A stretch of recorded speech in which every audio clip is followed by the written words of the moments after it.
Assalamualaikum warahmatullahi wabarakatuh. Ya, alhamdulillah bisa ketemu lagi di mata kuliah perawatan jiwa. Untuk pertemuan kali ini kita pelajari tentang psikofarmaka dalam perawatan jiwa. Ya, untuk pertemuan kali ini memang kita membahas tentang psikofarmaka dalam perawatan jiwa. Ada beberapa ulasan. Untuk di slide Bu Arni, yang akan kita pelajari adalah tentang anti-ansietas dan stimulan. Ya, sebelum kita mulai pelajari di slide ini, mari kita awali dengan berdoa bersama. Berdoa mulai. Ya, berdoa selesai. Oke, tentunya teman-teman tahu ya tentang psikofarmaka dalam perawatan jiwa. Jadi, memang dalam penanganan pasien kondisi gangguan jiwa, kita memerlukan beberapa terapi. Salah satunya adalah terapi dengan menggunakan obat atau psikofarmaka ini. Nah, untuk lebih detailnya, bagaimana sih penggunaan dari psikofarmaka ini? Kita lanjut di slide selanjutnya ya. Ya, bahasan materi di slide ini adalah tentang psikofarmaka dalam perawatan jiwa, kemudian jenis obat golongan anti-ansietas, dan jenis golongan stimulan. Nah, seperti kita ketahui bahwa penanganan pasien kondisi gangguan jiwa memang tidak lepas dari yang namanya obat-obatan. Kalau misalnya teman-teman sudah pelajari di materi-materi sebelumnya, salah satu tindakan yang kita lakukan adalah dengan komunikasi terapeutik. Nah, komunikasi terapeutik ini tidak akan berhasil apabila penanganannya tidak disertai dengan terapi psikofarmaka ini. Apa sih itu psikofarmaka? Ya, nah, kita akan pelajari tentang psikofarmaka dalam keperawatan jiwa. Ya, pengertian dari psikofarmaka itu sendiri, obat psikofarmaka disebut juga sebagai obat psikotropika atau obat psikoaktif atau juga obat psikoterapeutik. Ya, jadi memang obat psikofarmaka ini ditujukan sebagai obat untuk misalnya membantu menyembuhkan pasien kondisi gangguan jiwa ya. Nah, penggolongan obat ini didasarkan atas adanya kesamaan efek obat terhadap penurunan atau berkurangnya gejala. Nah, untuk kesamaan dalam susunan kimiawi obat dan kesamaan dalam mekanisme kerja obat, ini juga nanti akan ditentukan menjadi beberapa jenis golongan obat sehingga yang susunan kimia dan mekanisme kerjanya sama, itu akan terklasifikasikan menjadi jenis golongan obat yang sama, gitu ya. Nah, obat psikofarmaka ini merupakan obat yang bekerja pada susunan saraf pusat dan mempunyai efek utama terhadap aktivitas mental dan perilaku. Jadi memang sasaran utama dari obat psikofarmaka ini adalah untuk memperbaiki mental dan perilaku. Digunakan untuk terapi gangguan psikiatrik ya. Jadi kalau kita menyebutkan obat-obatan pada pasien gangguan jiwa ya namanya obat psikofarmaka ini. Nah, obat psikofarmaka sebagai salah satu zat psikoaktif yang bila digunakan secara salah atau disalahgunakan maka justru malah berisiko menyebabkan gangguan jiwa yang tadinya dengan kondisi sehat jiwa kemudian serta-merta mempersalahgunakan obat psikofarmaka ini tanpa tahu penggunaan dosisnya, maka dapat menyebabkan risiko terjadinya gangguan jiwa. Nah, menurut Pedoman Penggolongan dan Diagnosis Gangguan Jiwa 3 atau PDDGJ 3, penyalahgunaan obat psikoaktif ini justru digolongkan ke dalam gangguan mental dan perilaku akibat penggunaan zat psikoaktif yang bermanifestasi dalam bentuk intoksikasi akut, tanpa atau dengan komplikasi, kemudian keadaan putus obat, penggunaan yang merugikan, gangguan psikotik, sindrom ketergantungan, dan sindrom amnestik. Nah, ini beberapa gejala yang menunjukkan adanya gangguan mental dan perilaku akibat dari penggunaan zat psikoaktif yang tadi saya sebutkan. Jadi penyalahgunaan obat psikofarmaka. Nah, jika disalahgunakan maka menimbulkan gangguan jiwa dengan tanda dan gejala seperti yang tadi sudah Wati sebutkan. Nah, untuk tanda dan gejala intoksikasi akut nih, bisa jadi tanpa atau dengan komplikasi. Nah, ini berkaitan dengan adanya dosis zat yang digunakan. Gejala intoksikasi ini tidak selalu mencerminkan aksi primer dari zat dan bisa juga dapat terjadi efek paradoksal, jadi tanpa komplikasi. Untuk penggunaan yang merugikan, jadi ini berkaitan dengan pola penggunaan zat psikoaktif yang justru merusak kesehatan. Jadi dapat berupa fisik maupun kerusakan kesehatan mental. Nah, penggunaan yang merugikan ini berkaitan dengan dosis obat psikofarmaka yang tidak sesuai dengan aturan. Nah, kemudian bisa muncul adanya sindrom ketergantungan. Jadi, karena adanya penyalahgunaan dosis obat psikofarmaka, bisa memunculkan adanya keinginan yang sangat kuat atau dorongan kompulsif untuk menggunakan zat psikoaktif secara terus-menerus dengan tujuan untuk memperoleh efek psikoaktifnya ya.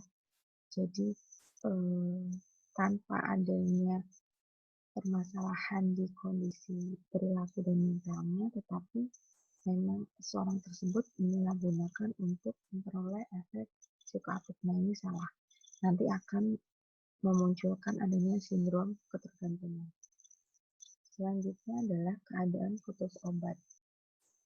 Jadi bisa muncul adanya gejala-gejala fisik dan mental yang timbul pada saat penghentian penggunaan zat yang terus-menerus dalam jangka panjang atau dosis tingginya. Ini gejala-gejala fisiknya bisa juga muncul, misalnya adanya kejang, adanya tremor, kemudian gelisah seperti itu, atau aktivitas motorik yang berlebihan seperti itu ya. Nah, ini keadaan putus obat akibat penggunaan jangka panjang dan dosis tinggi.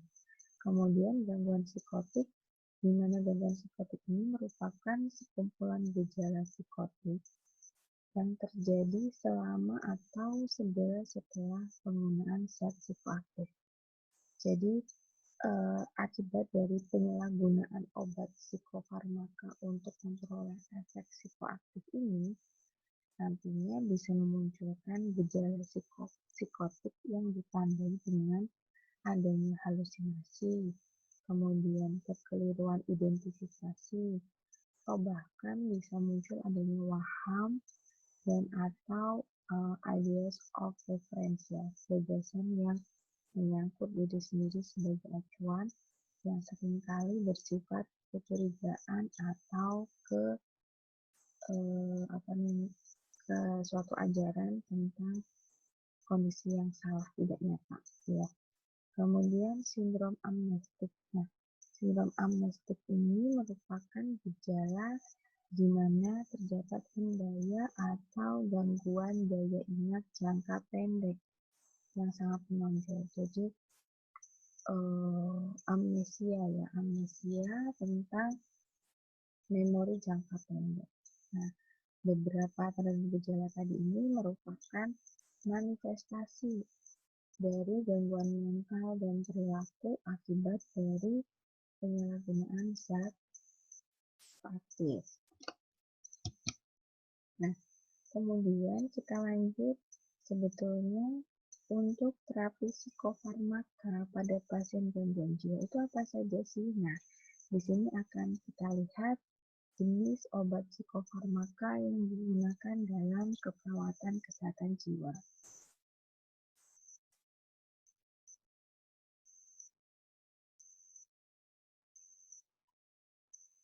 Di sini ada 5 jenis obat ya, yaitu ada antipsikotik, antidepresan, mood stabilizer, anti-ansietas dan stimulan. Oke.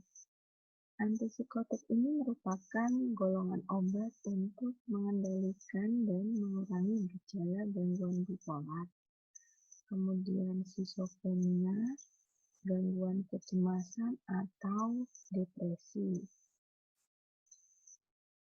Nah, untuk antidepresan ini sendiri, nah ini khusus untuk mengobati kondisi depresi. Jadi memang dibuat khusus untuk mengobati kondisi depresi. Selain itu juga bisa mengobati gangguan kecemasan, fobia, dan bulimia. Nah, adapun untuk mood stabilizer-nya, namanya juga mood stabilizer, jadi pembangun mood. Nah, kelompok obat ini digunakan untuk mempertahankan stabilitas suasana perasaan seseorang, terutama untuk mencegah munculnya kondisi manis pada gangguan afektif bipolar. Nah, biasanya ada pasien-pasien gangguan bipolar di mana suasana perasaannya itu sangat labil, jadi berubah seketika. Yang tadinya bahagia, senang, tiba-tiba marah, tiba-tiba bersedih, tiba-tiba curiga, khawatir gitu ya. Nah, perubahan mood atau perubahan perasaan yang sangat signifikan dan bisa dibilang labil ya, ini biasanya diberikan mood stabilizer untuk menstabilkan kondisi perasaannya.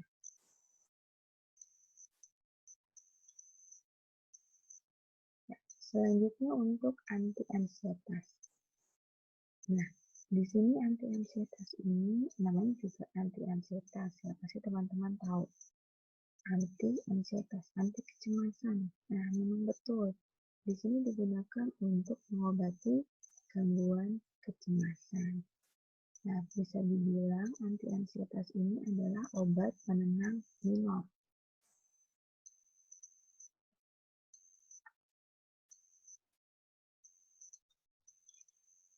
Yang selanjutnya adalah stimulan.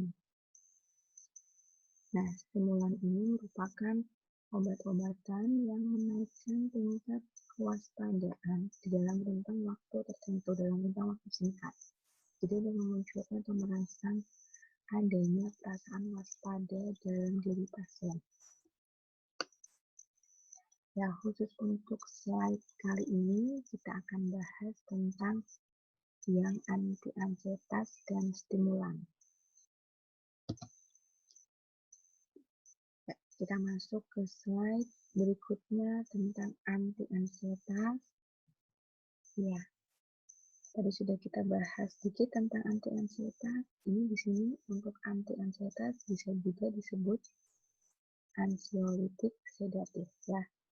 Jadi obat ansietas yang merupakan sinonim dari psikoleptik atau minor tranquilizer atau ansiolitik atau anti-anxiety drugs atau ansiolitika. Nah, ini beberapa sinonim atau persamaan dari kata ini, istilah anti-ansietas. Ya, obat anti-ansietas ini dipakai untuk mengurangi ansietas atau kecemasan, tapi kecemasan itu yang patologis tanpa banyak berpengaruh pada fungsi kognitifnya. Jadi memang di setiap individu itu pasti akan pernah mengalami yang namanya kecemasan atau ansietas. Nah, ini tentunya untuk ansietas atau kecemasan ini di setiap individu masih bisa dibilang wajar apabila individu tersebut bisa mengendalikan dari rasa cemasnya. Nah, seperti teman-teman sudah pelajari di semester-semester sebelumnya ya, ada materi tentang kecemasan. Nah, untuk kecemasan itu sendiri terbagi menjadi beberapa tingkatan toh.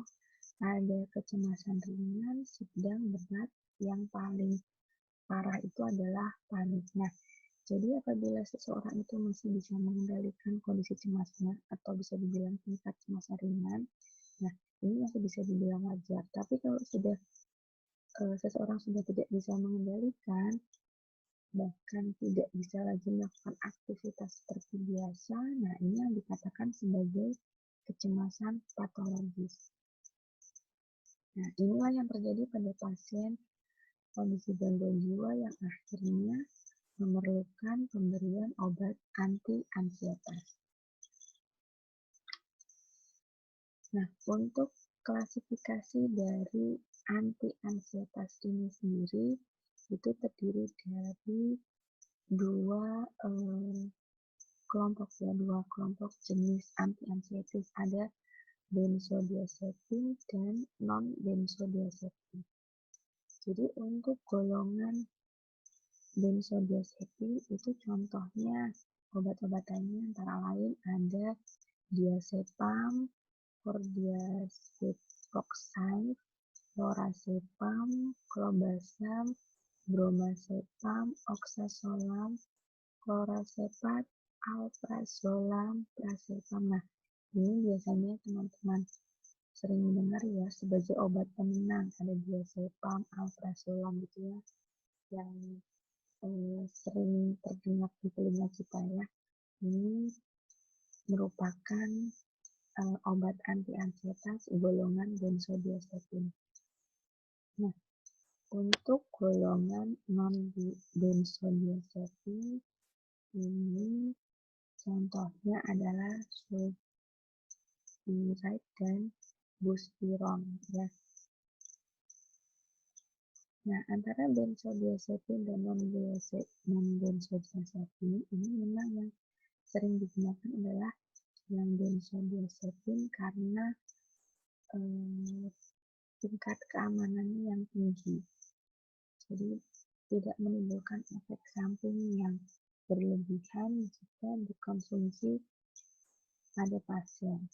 Nah, adapun untuk indikasi dari anti-ansietas itu sendiri, untuk pemberian anti-ansietas ini diberikan pada gangguan ansietas. Jadi pada sindrom ansietas psikis, sindrom ansietas organik, kemudian ansietas penyerta dan ansietas pada penyakit fisik.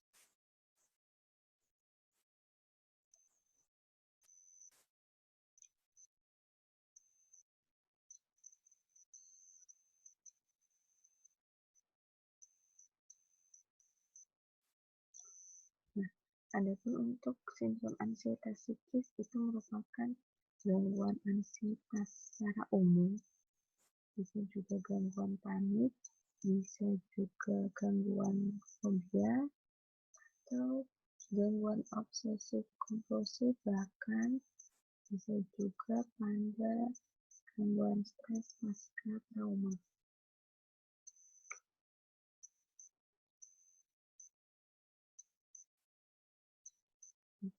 Kemudian untuk ansietas organik, nah ini biasanya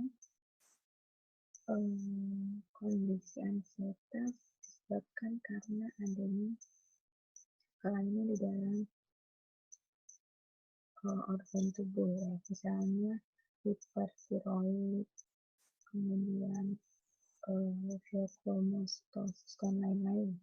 Sindrom ansietas situasional seperti gangguan penyesuaian dengan ansietas dan gangguan cemas perpisahan. Nah, ini bisa diberikan obat anti-ansietas karena merupakan ansietas organik. Kemudian ansietas penyerta. Ansietas penyerta ini biasanya terjadi pada pasien gangguan jiwa yang disertai dengan ansietas. Biasanya pada pasien-pasien skizofrenia atau gangguan paranoid dan lain-lainnya. Nah, adapun untuk penyakit fisik, ya, sindrom ansietas pada pasien yang mengalami penyakit fisik. Biasanya penyakit fisik yang disertai dengan ansietas pada pasien stroke, kemudian pada pasien kanker dan lain-lain, yang dimana penyakit fisik ini dialami sudah sangat lama, bisa dikatakan kronis gitu ya, dan menimbulkan kecemasan pada penderitanya. Nah, adapun untuk efek samping dari anti-ansietas itu sendiri, efek samping di sini antara lain ada rasa mengantuk yang berat, kemudian bisa terjadi sakit kepala, bisa juga terjadi dysarthria, yaitu kelainan pada sistem saraf yang bisa mempengaruhi otot sehingga memunculkan adanya gangguan untuk berbicara karena otot yang membantu untuk bisa berbicara itu mengalami gangguan. Nah, adapun efek samping yang lain dari anti-ansietas adalah nafsu makannya bisa bertambah, bahkan bisa terjadi gejala putus zat apabila memang tidak dikonsumsi secara teratur. Nah, gejala putus zatnya ini bisa terjadi antara lain gelisah, tremor, bisa sampai kejang jika gejala yang muncul ini dalam kondisi yang berat. Nah, efek samping dari anti-ansietas ini sendiri juga bisa memunculkan adanya ketergantungan dari penggunaan anti-ansietas. Yang selanjutnya adalah golongan stimulan. Nah, seperti yang sudah dibahas di awal tadi, untuk stimulan ini merupakan perangsang ya. Jadi untuk menstimulus stimulan obat-obatan yang menaikkan tingkat kewaspadaan di dalam rentang waktu yang singkat. Nah, stimulan ini biasanya menaikkan efek samping dengan menaikkan efektivitas dan berbagai jenis yang lebih hebat. Ya, untuk stimulan ini tadi ya, untuk menaikkan tingkat kewaspadaan dalam rentang waktu singkat, dan tujuannya adalah selain untuk meningkatkan kewaspadaan, itu juga untuk meningkatkan ketahanan dan produktivitas dari si pasien sehingga bisa kembali melakukan aktivitasnya. Nah, selain itu, stimulan juga bertujuan untuk menekan nafsu makan dan bisa mampu menimbulkan euforia atau perasaan bahagia dan senang yang berlebihan. Nah, adapun jenis stimulan di sini jadi terbagi menjadi obat yang bersifat stimulan sedang dan obat yang bersifat stimulan kuat. Adapun contoh dari obat yang bersifat stimulan sedang itu antara lain biasanya kita sering tahu ada kafein dalam kopi, teh, kemudian minuman Coca-Cola gitu ya. Kemudian efedrin yang digunakan dalam pengobatan bronkitis dan asma. Kemudian bisa juga nikotin dalam tembakau, selain bagi perokok yang berat yang digunakan untuk relaksasi atau istirahat. Nah, sedangkan untuk obat yang bersifat stimulan kuat, ini contohnya ada amfetamin, termasuk amfetamin ilegal itu seperti sabu ya, yang sering digunakan atau disalahgunakan ya. Ya, selain amfetamin di sini ada kokain dan juga ekstasi ya. Ini bisa juga tablet diet seperti Duromin dan sebagainya, contoh dari obat bersifat stimulan kuat. Nah, saat mengkonsumsi stimulan ini, stimulan akan diserap oleh darah diiringi dengan pelepasan adrenalin. Nah, efek dari kerja adrenalin ini detak jantungnya nanti bisa sangat cepat, meningkatnya tekanan darah, dan tarikan nafas yang berat dan juga cepat. Dalam jangka panjang, stimulan ini dapat meningkatkan kadar kolesterol dalam darah, kemudian mengakibatkan si pengguna ini jika sudah berhenti sangat rentan terhadap serangan jantung dan stroke. Nah, untuk efek samping dari stimulan ini bisa juga menimbulkan adanya perasaan rileks dan euforia. Bahkan bisa juga menimbulkan adanya ketergantungan, insomnia, kehilangan nafsu makan, tekanan darah tinggi, sakit perut, kematian, rasa lelah, perasaan terganggu, atau sakit kepala. Nah, dalam pelaksanaan terapi psikofarmaka ini, peran perawat di sini antara lain yaitu mengumpulkan data sebelum memberikan pengobatan, kemudian mengkoordinasikan obat dengan terapi modalitas, memberikan pendidikan kesehatan bagi pasien tentang obat yang diperolehnya. Jadi, pada saat pemberian obat ini juga perlu dilakukan pengkes tentang jenisnya, kegunaannya, cara minumnya gitu ya. Kemudian memonitor efek samping obat. Jadi efek samping obat dan reaksi-reaksi yang lain yang kurang baik setelah pasien minum obat juga harus dipantau.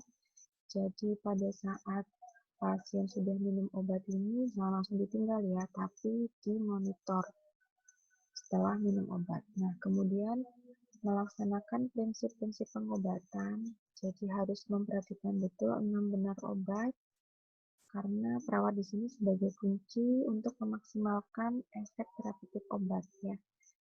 Yang selanjutnya adalah melaksanakan program pengobatan lanjutan.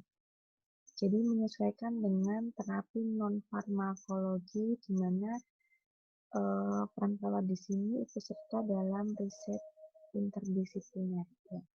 Jadi selain melanjutkan program pengobatan sudah ditetapkan, juga menyesuaikan pengobatan yang sudah diberikan pada pasien dengan terapi non-farmakologi yang sudah dilakukan juga pada pasien. Sekian pembelajaran kita hari ini tentang psikofarmaka, anti-ansietas, dan stimulan. Untuk hal-hal yang akan kita diskusikan bisa lanjut di forumnya. Sekian dan terima kasih. Saya Heri. Wassalamualaikum warahmatullahi wabarakatuh.